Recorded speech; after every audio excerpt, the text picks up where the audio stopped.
And now a debate in the race for Minnesota's 1st congressional district. Republican incumbent Gil Gutnick is seeking his 7th term. His Democratic challenger is high school teacher Tim Walz. A recent poll by RD Strategy shows Gutnick ahead by just 1 point, 48 to 47%. Congressional Quarterly says the race leans Republican. Before we get to the debate, a look at some of the ads that are airing in Minnesota's 1st district. Our business has been here for almost 90 years. I've been running it for 3 years. Tax cuts help small businesses and families. Gil Gutnick has consistently fought to keep taxes low, saving families and businesses thousands. Tim Walz is different. He'd repeal the tax cuts and bring back the marriage penalty. He'd also increase the gas tax, hurting families. Some politicians want the tax cuts to expire. Gil knows better, and that's a real issue to me. I'm Gil Gutnick, and I approve this message. When I coached football, these stands held about 3,000 people. That's a lot. It's also the number of American soldiers who have died fighting in Iraq. Serving right now are kids that I taught, coached, and trained to be soldiers. They deserve a plan for Iraq to govern itself, so they can come home. My opponent has the wrong priorities. He actually said he just doesn't get it. Well, I do get it. If you want to change the priorities, you need to change the Congress. I'm Tim Walz, and I approve this message. Welcome everyone, I'm Tom Overlay. KSMQ in partnership with KTTC is pleased to present to you Election 2006. As opposed to the interviews we've conducted in this series today, this special will be a traditional debate. We are joined today by Republican incumbent Representative Gil Gutnick and his opponent Democrat candidate Mr. Tim Walz. Both of these gentlemen are vying to represent you as U.S. Representative for District 1. I'll be asking questions compiled by our internal election team and most importantly questions submitted by you, the voters. We have received hundreds of questions from those interested in this race, and some questions were asked so frequently we did not assign any one viewer name. So whether a name is identified or not, know that KSMQ made every effort to give you a voice in this race.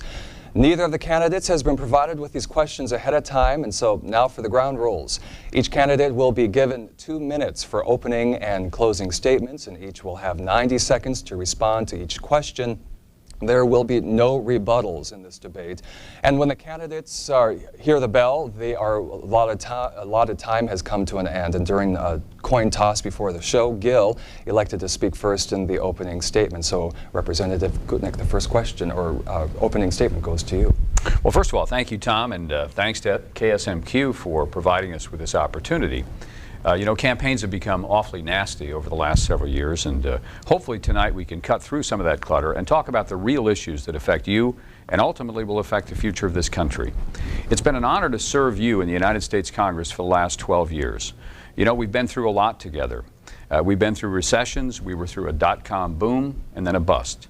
We've moved from $250 billion deficits to $250 billion surpluses, and in the wake of September 11th, we watched them slip away. We've reformed welfare. Today, 50% of the welfare caseloads are 50% less today than they were in 1994. I'm proud of that fact. In fact, I often tell people that welfare reform was not about saving money. It was about saving people. We've reduced the tax burdens on all Americans. We've seen the American economy more than double. We've toppled some tyrants, and we've given freedom a chance in places like Bosnia, Yugoslavia, Afghanistan, and now Iraq. On your behalf, I've had to make 5 very, very difficult phone calls to thank families whose sons have given their last full measure of devotion to the United States of America. We've watched the Twin Towers collapse, and we've seen America standing tall. Through it all, I've always tried to maintain my God-given optimism. I believe in the future, and I believe in you. I often quote Jesse Jackson. He says, if you want to change the world, you got to first change your neighborhood. And if you can't change your neighborhood, at least be a good example. I've always tried to conduct myself in ways that would be good examples to our young people. Finally, I strongly believe that America is safer, it is stronger, and it is more prosperous today thanks to the policies that we've pursued in Washington, especially in the last 6 years. I look forward to tonight's forum, and again, I thank the sponsors for hosting us tonight. All right, Representative Gutnick, thank you very much. Tim Walz, your opening statement. Well, first of all, thank you, Tom, and thank you to KSMQ for making this service available to the public. To each of you out there, I thank you deeply for fulfilling your duty on one of the most important duties as a citizen to this great nation, and that's becoming educated on the issues and the candidates that will affect the policy in this country, not just for this generation, not just to this next election, but to future generations, to have a vision on this country. Our great nation is an experiment in democracy. Our great nation is an experiment of what can be done when people are given the freedom and the opportunity to achieve their best. We're facing challenges now. We're bogged down in a war in Iraq that is taking the nation's resources and sapping the blood of our young. We have 2,800 dead in Iraq, and we're seeing no progress on the ground in terms of making this country actually safer from those people who were responsible for attacking this nation. Al-Qaeda is responsible for it, and we need to make sure our resources are focused in that regard. We have a challenge in the economy. We are $9 trillion in debt. We are spending at $250 billion in deficit spending yearly. This is a burden that will saddle our children for years to come. We are also seeing corruption in Congress that is shaking America's will in the faith they have in their government. But as I've traveled this district for the past 22 months, traveled over 100,000 miles, and listened to literally thousands and thousands of our citizens, I am incredibly optimistic. The genius of this great country is there is nothing wrong with this nation that cannot be fixed in the next few days with an election. We can make an economy that's fair for everyone, not just the richest few. We can satisfy and secure this nation while getting ourselves out of Iraq and letting them stand on their own. And we can bring dignity and ethics back to the House of Representatives and make this nation proud of its government the way that the rest of the world wants to see this nation, standing on our principles, standing on our values, and truly leading this nation and this world with compassion. I look forward to tonight's debate, and I thank you for the opportunity. Thank you, Mr. Walz. Well, it seems the most discussed domestic topic this year is health care. Americans are certainly concerned about the rising cost of health insurance and prescription drugs. Gentlemen, are we in a crisis? And if so, what can we do to turn this trend? Representative Gutnick. Well, first of all, we overuse the word crisis, I think, in America today. The truth of the matter is, nationwide, about 93% of Americans have health care coverage. So for them, it's hard to say that it's a crisis. If you're one of those 7%, though, it is a crisis. And really, when you talk about health care, and we have a lot of discussion about health care, but nobody has the magic bullet that's going to solve the problem. But it really separates itself into two issues. First of all is affordability, and that's the biggest problem right now. And the second is whether or not you have access to the healthcare system. Let me just talk, first of all, a little bit about access. Access is somewhat overstated. The problem is that people who don't have health insurance are much more likely to go to the emergency rooms, where health care is even more expensive. But for most Americans, the real problem is affordability. And the answer, it really comes down to two things. First of all, you're either going to have a much bigger government control of health care, which I think would be a mistake, or you're going to invent models, or help invent models, that will create more competition, more choices, and more access through the private sector.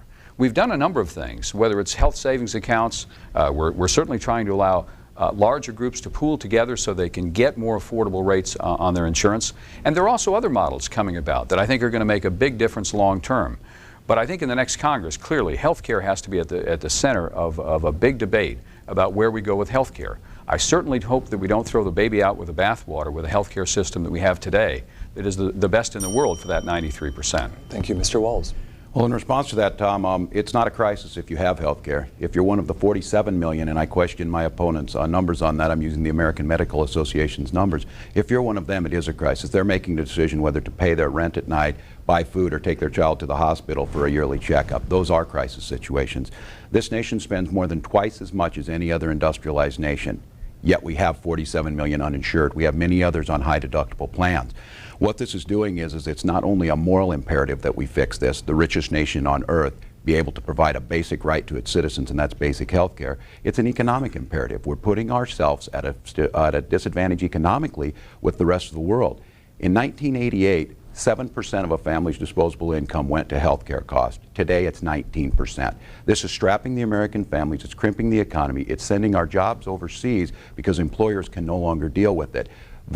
The specter or the straw man that the government is going to make your decisions, most of us know that large private insurers are doing that at this time. We can do better in this country. Is it going to be single-payer health care? It could be. Is there a solution? I am absolutely optimistic. This is the United States of America. If we chose to put someone on the moon, we can choose to get basic health care coverage to all of our children. It's simply a matter of political will to do it.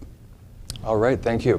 What is your viewpoint on the issue of illegal immigration, and what measures should we implement at the federal level to manage this issue? Mr. Walz, we'll begin with you on this. Well, first of all, every sovereign nation has the rights to secure its border. I'd like to make perfectly clear for those of you who know, I have never advocated amnesty in any way, and I would like to make that clear because I too believe that this is an issue that needs to be dealt with for the systemic causes, the deep overriding causes. This nation has an issue that we have approximately 12 million undocumented workers here. Many of them are finding work here at substandard wages. We need to ask the question, why in 1999 were we issuing hundreds of fines against employers for the hiring of undocumented workers, and today we're issuing 3? The issue here is, what is the insatiable desire for ever-cheapening labor, and what is the push that's pushing workers out of the Latin American countries predominantly to come to the United States? With that being said, we need an overhaul of our legal immigration policy. We need to have people have the ability to enter this country,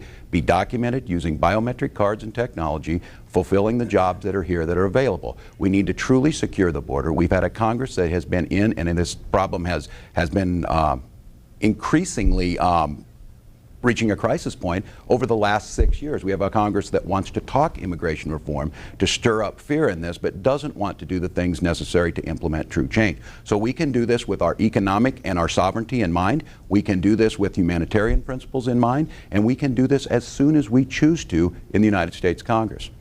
Mr. Gutnick, your response. Well, let me clarify a few things. First of all, Tim, with all due respect, you say you don't support amnesty, but in truth, you support a pathway to citizenship. And for a lot of people, that's a distinction without a difference.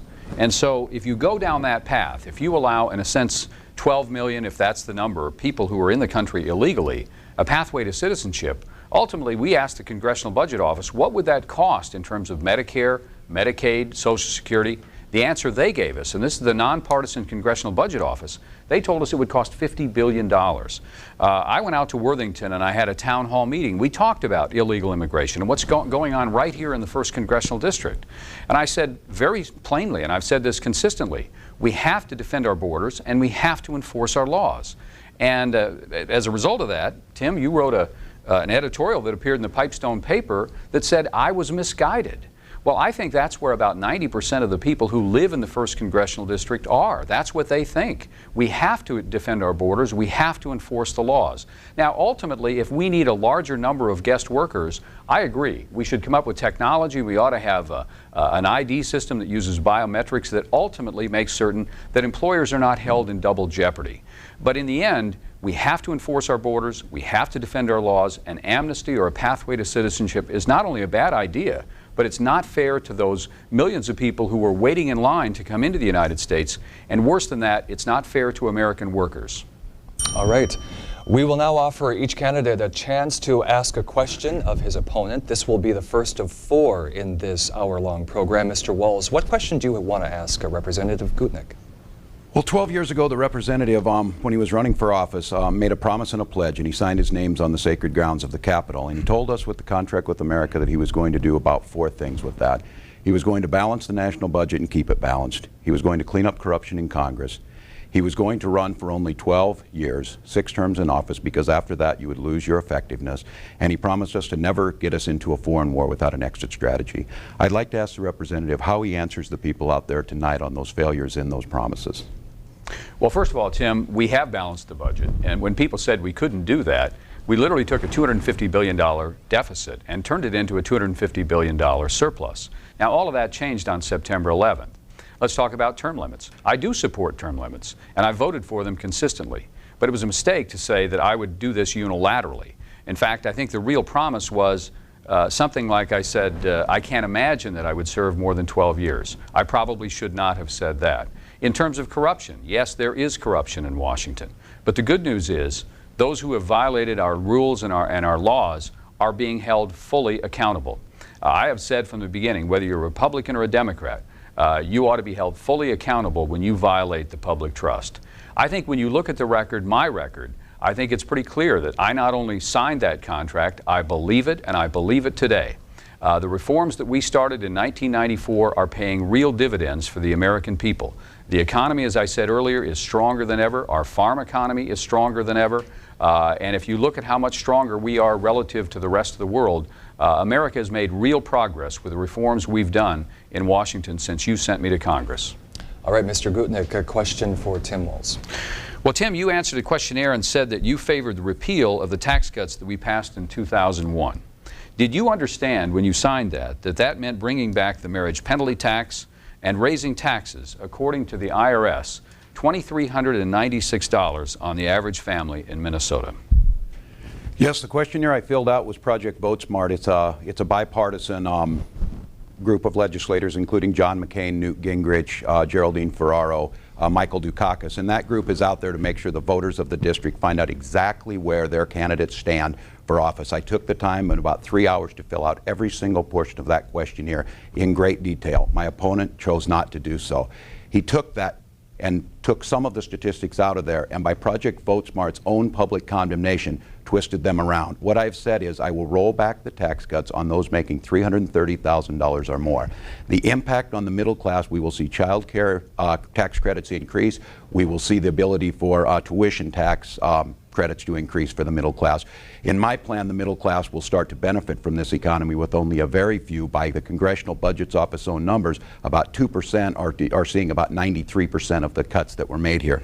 So my opponent has misrepresented my record on this, and I think it's very clear when every single working group in this country, carpenters, laborers, engineers, teachers, police, fire, whatever it may be, are supporting my candidacy for this office, it's very clear who will help the middle class and who won't. I'm quite offended, I might say, by my opponent's inability to be honest and open these questions, and by Project Vote Smart's public condemnation of taking this out of context. But that's exactly where it's at. If you're making more than $330,000, you won't see a tax increase. You'll just see it roll back. Okay. Viewer question, is the United States too dependent on foreign oil, and is there not enough oil within our own control to sustain us? Representative Gutnick. Well, first of all, we are too dependent on foreign oil. Let me just give you some numbers. Every business day, we spend about $1 billion to buy oil, much of it from countries that don't like us. That's a terrible statistic, but if you get inside of that number, it actually gets worse. When you look at the opportunity cost that $1 billion represents, it represents about 10,000 good-paying jobs here in the United States that we, in effect, export every business day. That's a terrible statistic. And if you want to put a face on some of those 10,000 jobs, just go to the new ethanol plant just outside of Lake Crystal, Minnesota. They employ about 41 people at a starting salary of over $16 an hour, plus good health care benefits. So those are the jobs we're exporting every day. That's why I believe we need a very strong effort to create more energy here in the United States. And a big part of that is going to be renewable energy. That's why I've been a big supporter of ethanol and biodiesel, biomass, wind energy that we can produce right here in southern Minnesota.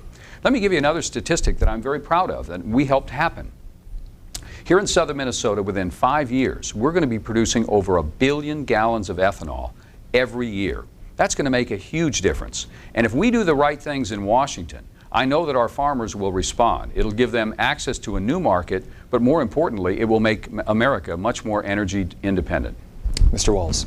Yes, we are much too dependent on foreign oil and oil in general. I might make a couple of notes on this. If you voted for this energy bill that passed through, it has made us 6% more dependent on foreign oil. It has given away billions to the fossil fuels industry, and just today, Exxon's announcing a $10.5 billion third quarter earnings. You can't be for renewables, and you can't be for energy independence if you continue to go down that road, as my opponent has. A couple things that we can do on this. If we increase our mileage standards in our automobiles by a mere 7 miles per gallon on the average, what we will see is a reduction in 3.1 million barrels imported a day. That's exactly the amount we import from the Middle East. We have the ability to move our subsidies and move the help and the research dollars to true renewables, but that's not happening now. Everybody in America, every single one of you sitting out there tonight knows that we need to become energy independent. You know we need to use renewables. You know we need to clean up our environment, and you know you want that done. This Congress has done the opposite. Lip service to the American people is what's gone on for 6 years on this, and we absolutely can turn this around. We can absolutely invest in renewables. We absolutely have the ability here in southern Minnesota, but none of that will happen if you do not change the Congress to a Congress that is committed to this and is not taking and in the paychecks of the large oil companies. It's as simple as that. It has been almost 5 years since American troops entered Iraq. Is our presence in Iraq and the war on terror the same battle, Mr. Walz? They are not the same battle. The war in Afghanistan was brought to us. The perpetrators of September 11th, which no American needs reminded of, were perpetrated by al-Qaeda, by Osama bin Laden, who is still at large today. The National Republican Campaign Committee has been running ads with Osama bin Laden. I'm assuming that's to remind us that he's still out there and get us motivated to try and capture him, not to try and strike fear into the American public. This president and this Congress shifted the focus from the true war on terror and put it to Iraq. We are now $390 billion later, $8 billion a month, 2,800 young Americans, 22,000 wounded, and countless tens of thousands of Iraqis.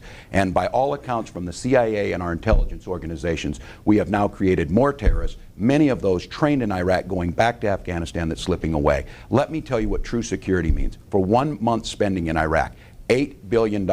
We could secure and harden all of our nuclear facilities. We could provide all of the help we need to secure our chemical plants. We could provide the $6 billion necessary to secure all of our transit stations, buses and airports and all of those types of things. And we could truly secure our ports. When 94% of our containers coming into America are still checked at this time, are unchecked, it's an absolute travesty. This administration took us to an unjustified war in Iraq where our warriors are doing the best they can. They are the best that's ever been fielded. They left them there. They do not support the VA on the back end, and this country is no safer because of it. We can do better. Mr. Gutnick, your thoughts on the war in Iraq? Well, first of all, let me say that it's unfortunate today the Democratic Party is not the party of John Kennedy. John Kennedy said back in about 1962 that America would go anywhere, we would fight any foe, and we would shoulder any burden to keep the lamp of liberty burning brightly throughout the world. You know, I'm proud of what Americans have done. I mentioned in my opening that we have toppled some tyrants in places like Afghanistan, in Bosnia, in Yugoslavia. Did Slobodan Milosevic have anything to do with the terrorist threat?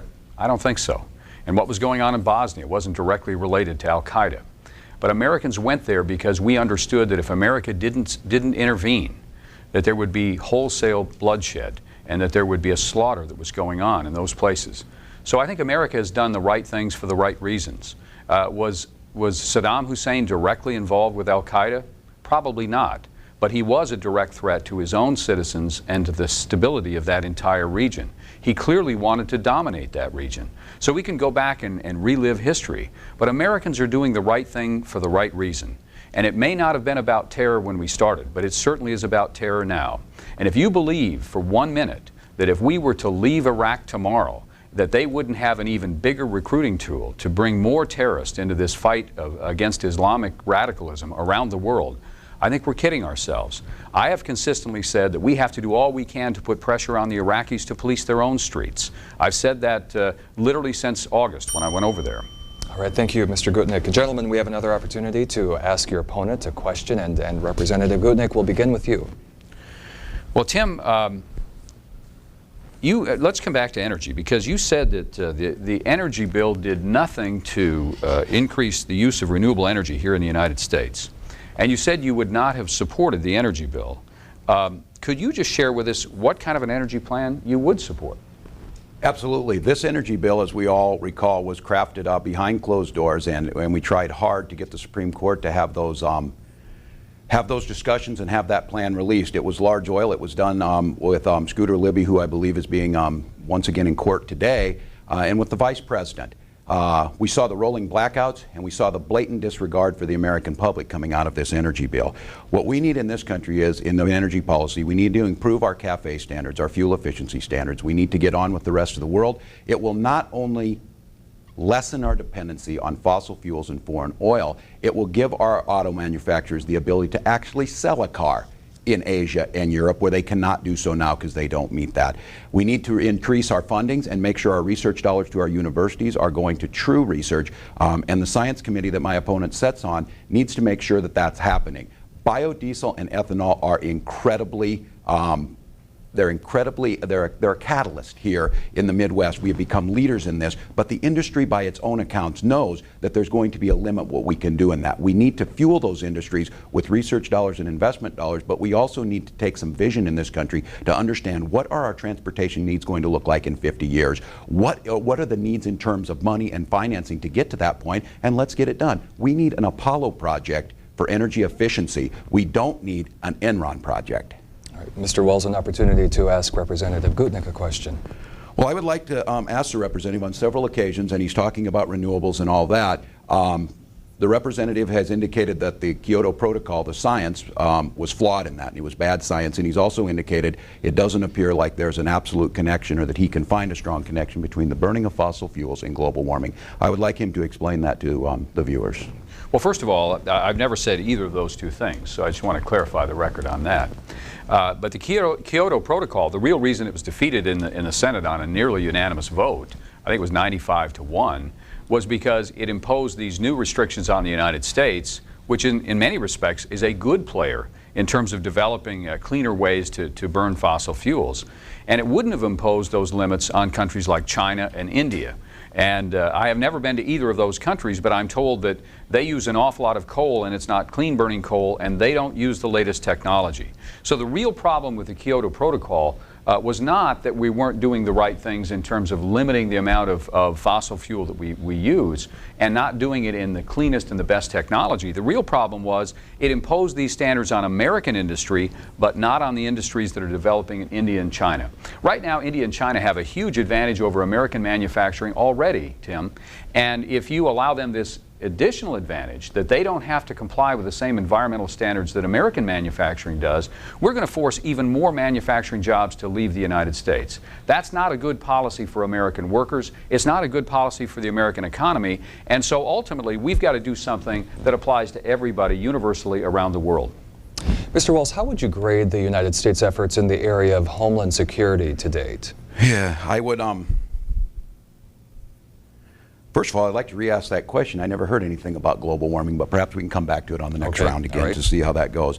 Homeland security, I would grade it probably about a D. I would grade the American public's knowledge and understanding of what is actually fueling the terrorism around the world and their growing realization. The congressman had his opening statement and talked about how great things were. There's a reason that Congress has a 13% approval rating. There's a reason that the vast majority of Americans now agree the war in Iraq is making us less safe. The American public has known this far before my opponent has known it. My opponent talks about the successes in Bosnia, as I have talked about for 2 years. The thing that he doesn't tell you is that he was absolutely opposed to what we did in Bosnia and did not understand the situation by his own admission.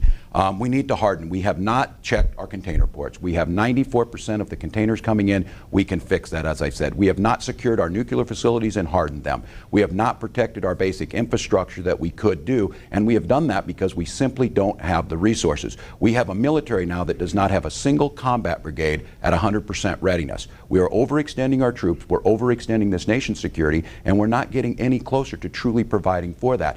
The argument that we hear is that the United States has never been attacked. Our allies have been attacked relentlessly around the world. We can just simply not sit back and wait. We need to implement the 9/11 Commission report, and we need to do so immediately to truly make this nation secure, not based on fear, based on facts. Representative Gutnick, Homeland Security.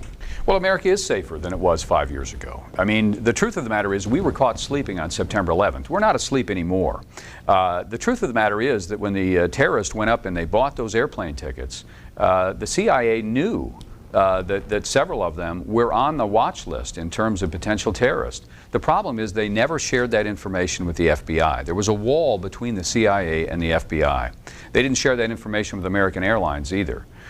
But today we do share that information. We're keeping track of all kinds of things all over the world. When you get an airplane ticket, they're checking your file. They know more about you than perhaps some people would like to have them know.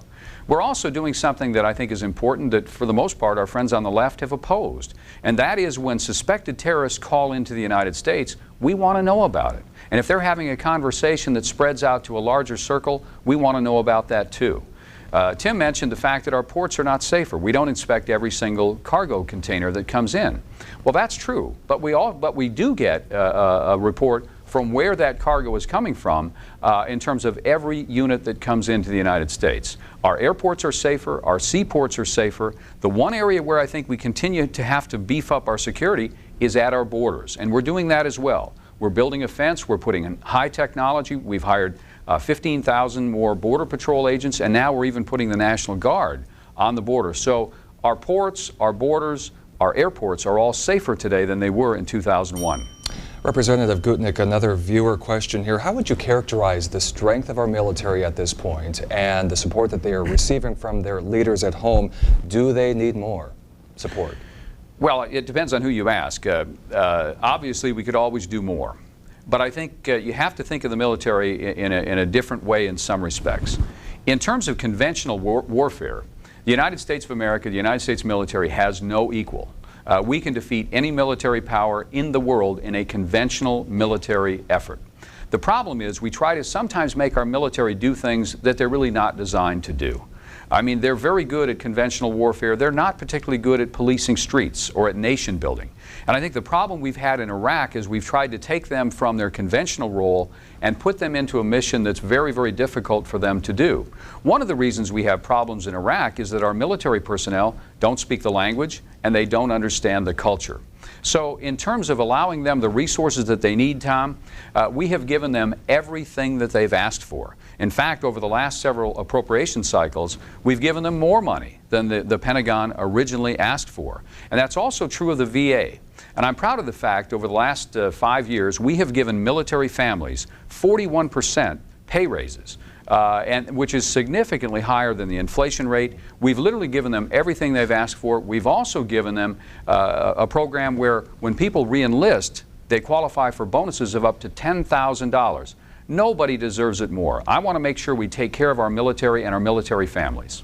Mr. Walz, your response to this? Yesterday I was speaking to high school classes in Maple River in the district here, and a young girl walked up to me and she showed me an email she had received from her father in Iraq. It was Sergeant First Class Thomas Shoemaker. He was one of my platoon sergeants while I was the first sergeant and the command sergeant major training them, and he told me what was happening in Iraq. He told me what the unit was doing. Again, as I said, this is the greatest group of warriors that has ever been seen. They will do anything that's asked of us, but they're asking us here to have the civilian leadership, to have the courage to ask the hard questions. The United States military is in a precarious situation. They will do what's asked, but we must provide them for that. My opponent was silent on this until it's become an election year issue. The war in Iraq and our soldiers are not election year tools. They are not someone to stand in front of. We are about $100 billion behind in the ability to do our maintenance on our vehicles. As I said, we don't have a single combat brigade ready to go in case of situations like North Korea or Iran, and this Congress has been silent. In reference to my opponent's supposed support of the veterans, my opponent tells you that, but I just have to tell you this. There's an organization called the Disabled American Veterans. They represent the 1.1 million veterans who have been wounded in combat and wounded in the military. That organization has given my opponent an F in support of his efforts in helping do those things. That F, they try and lobby, they try and talk, and they try and speak. My opponent turns his back on that. It's something that this military needs to have the commitment of this country, it needs to have the commitment of this Congress, and we need to rebuild it to make this nation secure. Mr. Walz, I want to give you another opportunity to ask Representative Gutnick a question. I believe you wanted to respond to something on global warming. I'm not sure I would get the answer on that one. I will ask this. I have published on my white page, on my website, which anyone can go to, and filled out all questionnaires detailing specific plans. The Star Tribune here in Minneapolis, when they gave me the endorsement for this race, they indicated our sophisticated plans and our sophisticated white papers on issues. On that is my plan for Iraq and one I've been talking about. I would like to hear the representative's specific plan on how he's going to deal with Iraq. Well, ultimately, you have to allow the generals in the field to make the decisions in terms of the tactics. The good news is, though, that since I went there in August and came back and said, look, the situation in Baghdad is worse than we had been led to believe. And I'm not blaming anybody. I'm not saying that they were wrong. But let me come back to how I came to the conclusion that I did.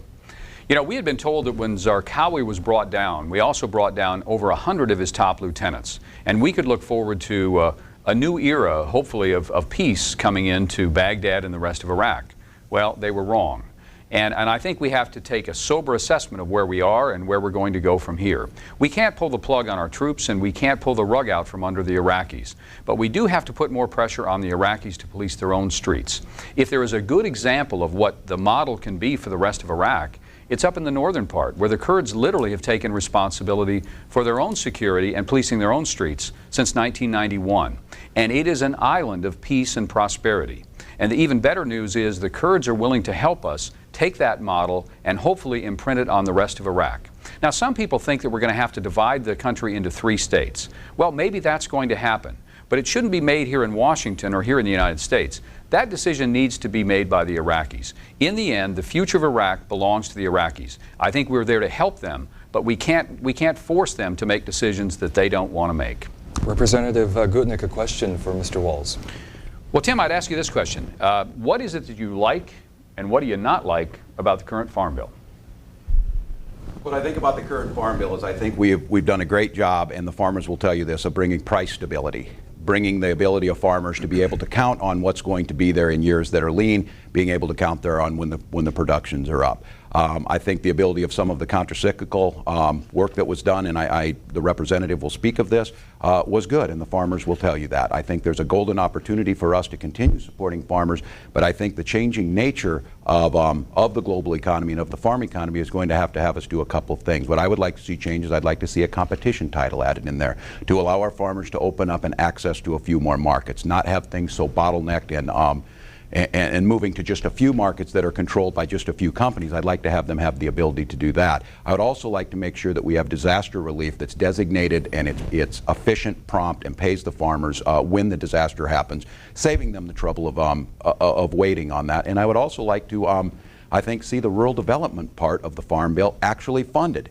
We hear a lot of lip service to it, but we know that rural development is the key to our strong farm communities. So we need to make sure that you can't talk farming issues in a vacuum. We need to make sure that we're taking care of our schools, we're taking care of our infrastructure, and we're taking care of those things that will keep the farmers in those communities. So I think overall the farmers tell us this is a pretty positive bill. I think when Colin Peterson becomes the chair of agriculture, we'll see Minnesota benefit greatly from that when we move it from the south and move it up here, and I think we'll benefit.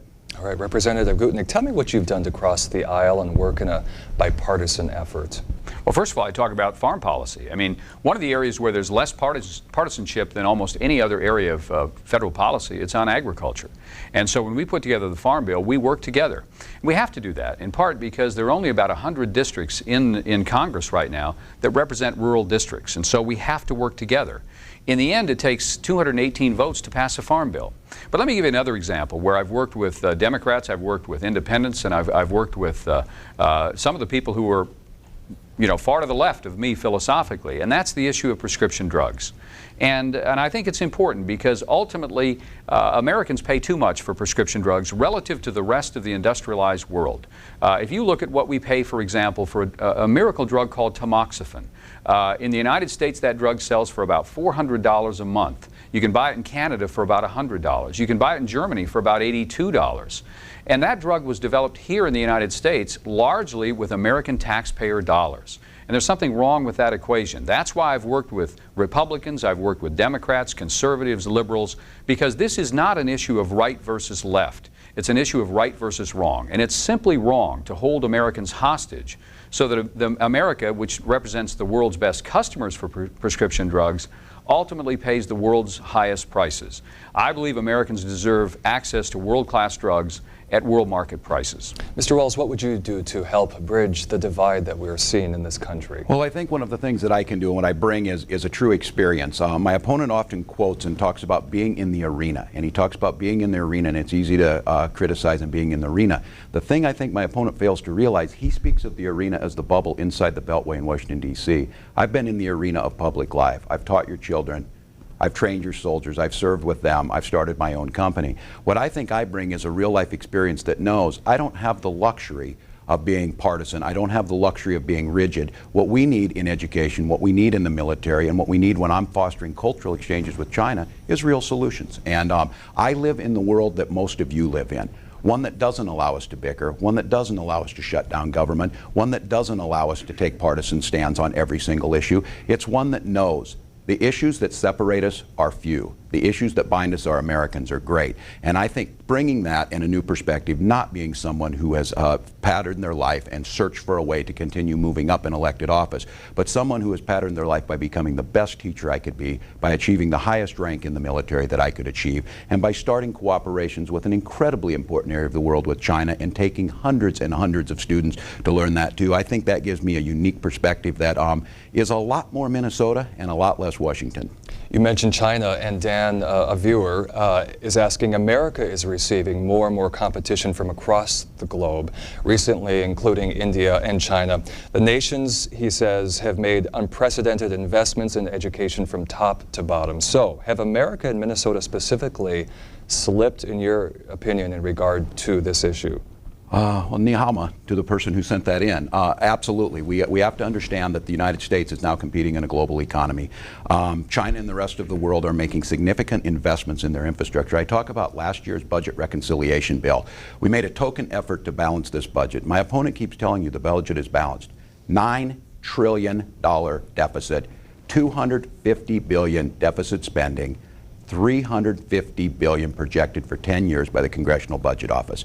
They have simply spent the bank, most of it not going to the investments in our children. We need to make sure we're starting to invest in pre-K education so our children are ready to start school. It'll save us at least, for every dollar we invest, $7 to $12 in the long run. We need to invest in, my opponent said the other day that he doesn't believe that every child should actually go to college or have the chance to go to college. My belief on this was, and this is on tape so we can make sure we go back to get it, my belief is it's not for government to make that decision. It's for each of those children to make that decision. We need to start committing. China is building 800 new universities. The budget reconciliation bill has made it less affordable than at any time in the last 50 years to attend college. 20 years ago, 70% of college costs were in the forms of grants. Today, 70% are in the forms of loans. So we need to do more. We need to invest. The optimism here is, I teach those kids. This is the best generation we've ever seen. Give them a little help. They'll take us right where we need to go. Okay, Mr. Gutnick, your response to viewer Dan's question. Well, clearly we are in a global economy and we have to compete. And I believe that Americans can, and we are competing with China, with India. Now, there's some areas where if it's large bulk items that where they can hire very cheap labor and do it very inexpensively, we may lose some of those markets. But the good news is, because of the tax policies we've pursued here in the United States and some of the environmental policies we've pursued here in the United States to at least level the playing field, manufacturing jobs in the United States are coming back. And more importantly, real income is increasing for the first time in 5 years. So we're making real progress on that front. Now, my opponent talks about education as if the only measure is how much we spend. If you compare how much the United States spends on education from kindergarten through graduate school, and you compare that to almost any other industrialized country in the world, it's not about how much we spend, because we spend more than any of them, any way you want to measure it. It's about results. And I think we have to have higher expectations, not only of our schools, but more importantly of our students. That's one area that we have to be very concerned about, because the Chinese are very competitive. The people in India understand the value of mathematics and science. And those are areas where the United States doesn't do as well as we need to do as we go forward. So yes, we're in a competitive world marketplace, but the good news is we're demonstrating every day that American workers and American industry can compete, especially in areas where the technology has a huge advantage for the United States. Representative Gutnick, I'm going to give you a final opportunity to follow up or either present another issue to your opponent, Mr. Walz. Well, I think one of the big issues, and Tim, you've consistently said we deserve a plan to win the peace. And you've talked a lot about some of your views, and you've had lots of criticism. One of the things you consistently say that we need more robust diplomacy. Can you describe a little more of what that means? Because I think, you know, the administration and even some of our allies have tried desperately to bring more of the folks in the Middle East into this debate to help resolve this problem in Iraq. Can you describe what that means, robust diplomacy? Absolutely, and I don't know if I received the criticism, but I guess maybe when you actually have a plan, at least it allows people to debate this.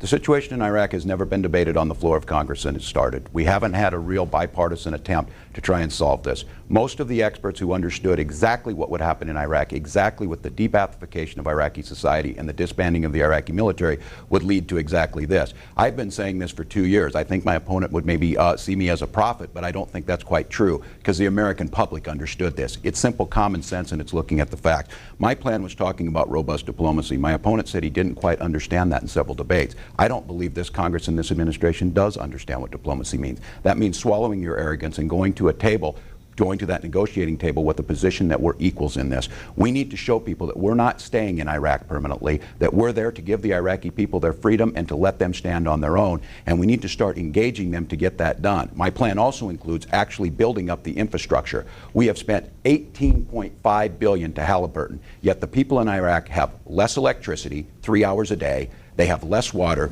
less sewage, and they have fewer jobs. That is simply not building and not moving forward. But I understand now the new talking point on this is we are no longer staying the course. Well, you know what? The American public hasn't been staying the course for a long time. My plan has been articulated, written, and talked about, and that's a lot more than we're seeing from the other side. Okay, Mr. Walz, your final opportunity to ask Representative Gutnick a question. Yes, I will go back to this. The representative sits on a subcommittee on science, and I asked the question before, do fossil fuels lead to global warming? And a second part of that question, sitting on the science committee, how do you justify voting against stem cell research, which offers so much hope for American public?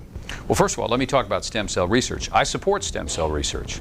The real debate is not about stem cell research, and there's a lot of good research going on right now, Tim, in terms of stem cell research. The question is whether you're going to use stem cells from adults or you're going to use the stem cells from embryos.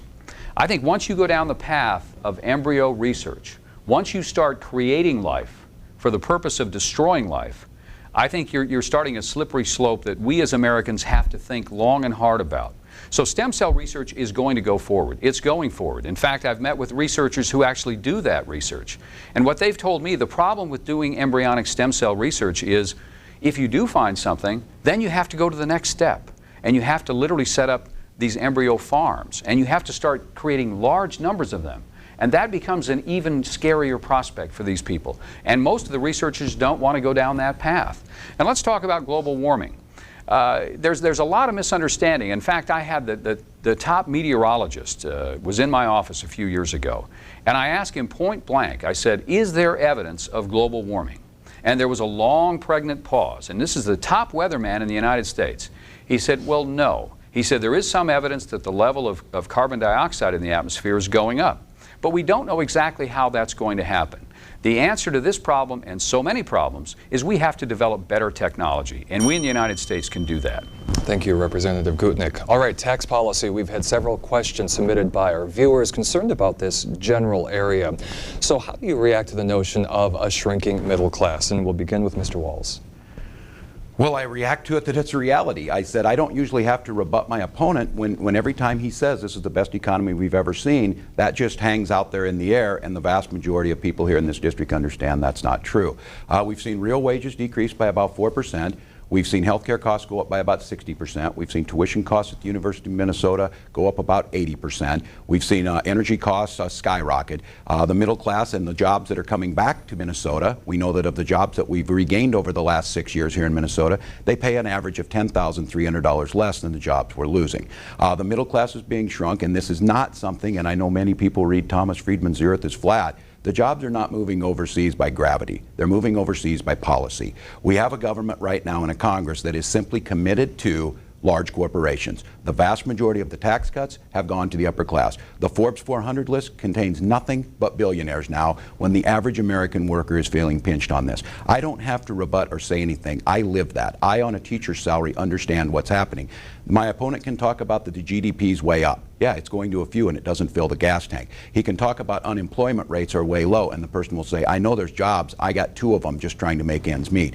We need to have a refocus in this economy, one that this country was always founded on, the ability for a vast number of people to share in this wealth, and that brings true economic security, true prosperity, and true opportunity to achieve the American dream for more Americans. All right, Mr. Gutnick, again, many people concerned about the shrinking middle class. Your thoughts on that? Well, first of all, I think that's a misnomer. I think if you just drive around, you look at the new homes, whether it's in Mankato or Rochester or almost anywhere else, what you see is not a shrinking middle class. You see a growing middle class. If you go to the shopping malls, you see the parking lots are full. For anybody to say that this isn't the strongest economy that they've seen in the last 25 years, I don't think they're looking in the right places. Now, are there problems? Absolutely. My opponent continues to talk about manufacturing jobs and the fact that, for example, meat cutters today make less money than the average teacher. 25 years ago, they made more money than the average teacher. Well, what's happened? Well, we've seen the influx of an enormous amount of illegal labor. Now, my opponent doesn't want to talk about that, and he talks about a pathway to citizenship. There are factors that are going on in the United States that are affecting working Americans. We have a responsibility to do something about that.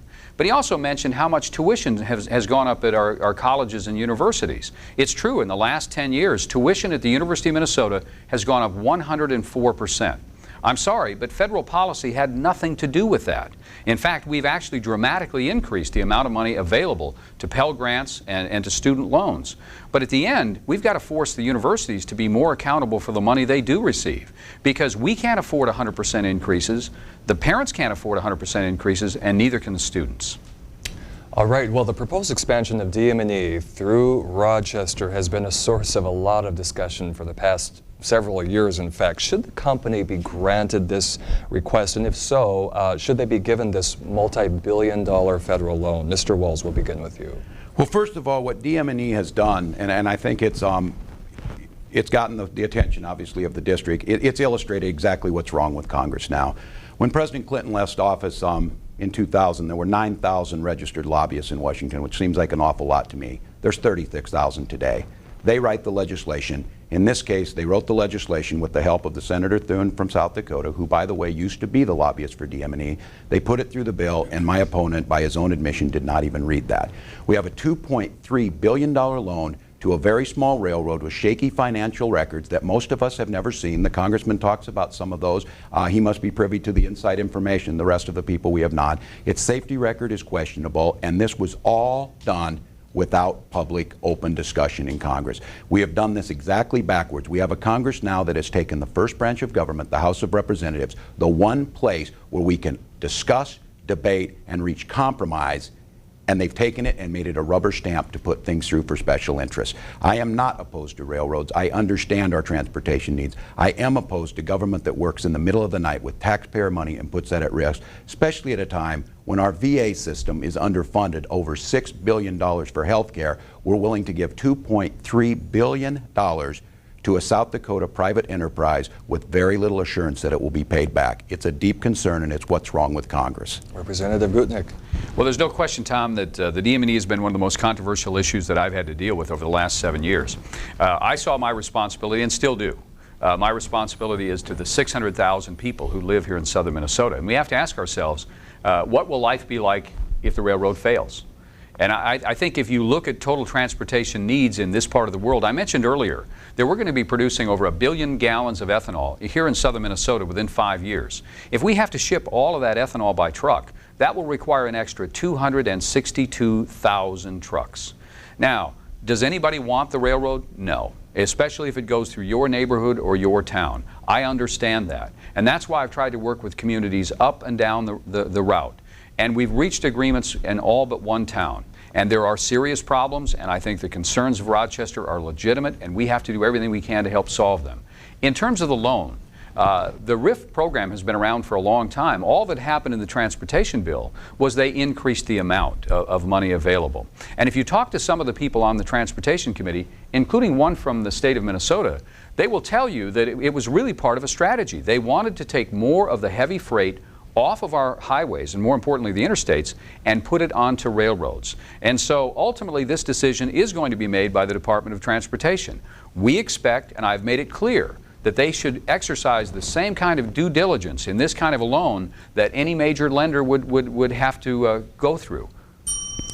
So before we end this debate, the hour is almost up. I want to give each of you again a 2-minute closing statement, and as a result of the coin toss we had before the show, Mr. Walz, you can go first. Well, thanks, Tom. Thanks to all the crew here and all the listeners out there. We have an opportunity here to exercise that greatest of American gifts, the ability to vote and vote for a representative who will take this country in the direction you feel is best. You've seen a vigorous campaign in this district. I've spent 22 months. I took an unpaid leave of absence from my teaching job, and I've gone out to talk to the people of this district. I faced a campaign that's based on fear and information, but I've stood up to it, and I've talked to you about the truth.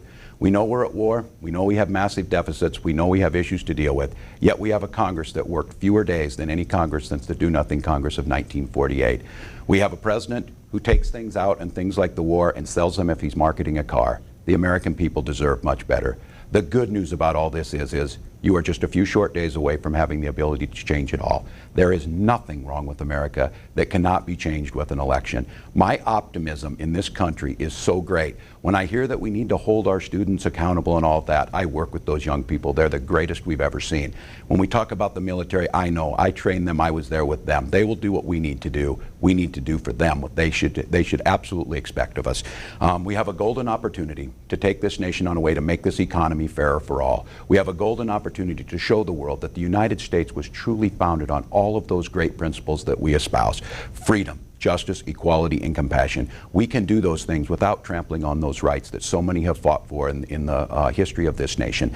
I am so optimistic that I think, and when I give myself a minute on the campaign trail, I picture what it'll be like to wake up on November 8th and to know that you have a new Congress, one that's willing to work with the other side, Congress that's willing to be open and look for the possibilities that this great country can be. Imagine how good you're going to feel when that happens, and then give yourself this thought.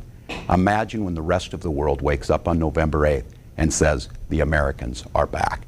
I give you the opportunity to make that happen. I'm Tim Walz. I ask for your support. And again, I thank you, Tom, for having me. Thank you, Mr. Walz. Mr. Gutnick, you have 2 minutes. Well, thank you, Tom. In my opening statement, I said that we've been through a lot together. But we've also accomplished a lot together. Highway 14 is moving along. We have a fairer farm bill for all of our farmers. Farm prices are headed north. We have a new Eagle Center in Wabasha, Minnesota. The Mississippi River is cleaner thanks to the environmental management program that I've helped manage. Taxes are lower for all Americans. The American economy is stronger than any time in my memory. Energy prices are down. Unemployment is down. Seniors have more choices relative to their health care. And finally, the FDA is allowing Americans to buy their drugs in Canada and no longer treating them like common criminals. We have 2 new VA clinics here in the 1st Congressional District. Spending on health research has more than doubled. Hundreds of graying veterans have received the medals that they were entitled to. Yes, I'm proud of what we've accomplished together over the last number of years, but there's much that remains to be done. I'm running for re-election because there are several things that I want to work on. First of all, we have to continue to make America safe. That's the first responsibility of Washington. And I think we're doing a very good job of that. America is safer today than it was 5 years ago. We have to keep America prosperous. The tax cut policies that we've pursued have made a real difference. And the American economy right now is the envy of the industrialized world. I want to finish the job that I started in terms of making affordable prescription drugs available to all Americans. As I said earlier, there's no reason that Americans should have to pay prices that are 300% more than other industrialized countries. Finally, I want to make America more energy independent. We've made tremendous progress in the last several years, and you can criticize the energy bill, but the truth of the matter is we are moving towards a more energy independent future for our kids. Finally, let me say that I believe in the views and the values of the vast majority of the people in this district. I hope that you will give me a chance to continue to serve you in the United States Congress so that we can take our values to Washington rather than allowing Washington values to be imposed upon us. Representative Gutnick, thank you very much. Tim Walz, thank you very much. I appreciate you joining us today. The best of luck on these final days of this election. CQ projects if the elections were held today, Democrats would win 210 seats in the House. Republicans